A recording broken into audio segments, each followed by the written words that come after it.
Olá, meus amigos. Eu estou aqui hoje na Colônia do Sacramento, no Uruguai, e eu vim falar para vocês acerca dos tratados internacionais. Desde 1750 até 1801, a Colônia do Sacramento foi alvo de inúmeras disputas entre Portugal e Espanha, e o modo através do qual eles conseguiram resolver essas disputas foi através dos tratados internacionais. Mas você, jovem jurista, sabe o que é um tratado internacional?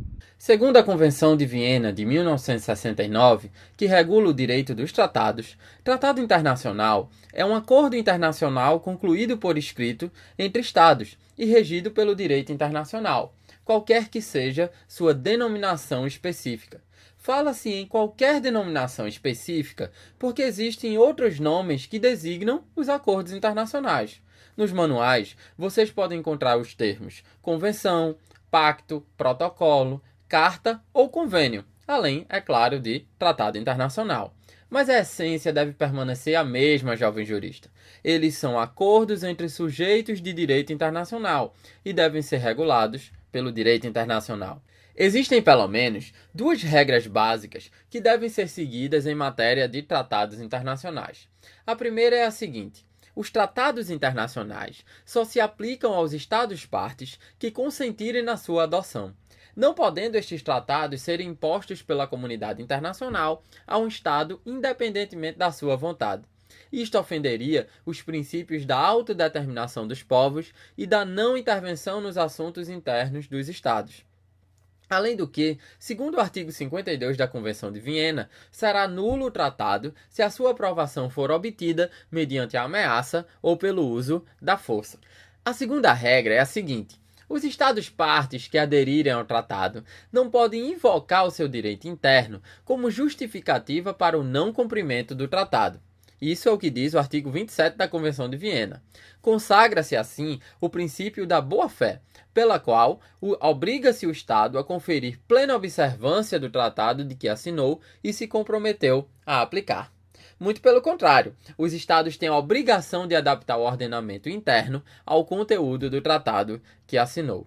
Os tratados internacionais são importantíssimos para desenvolver a cooperação pacífica entre as nações e constituem, hoje em dia, a mais destacada fonte de obrigação do direito internacional. Muitas vezes, eles são utilizados para evitar guerras e, em outras, utilizados após as guerras com o fim de selar a paz, como são exemplo os inúmeros tratados assinados entre Portugal e Espanha em relação à colônia do Sacramento. Já em 1750, eles assinaram o Tratado de Madrid, que definia um limite entre a América Espanhola e a América Portuguesa.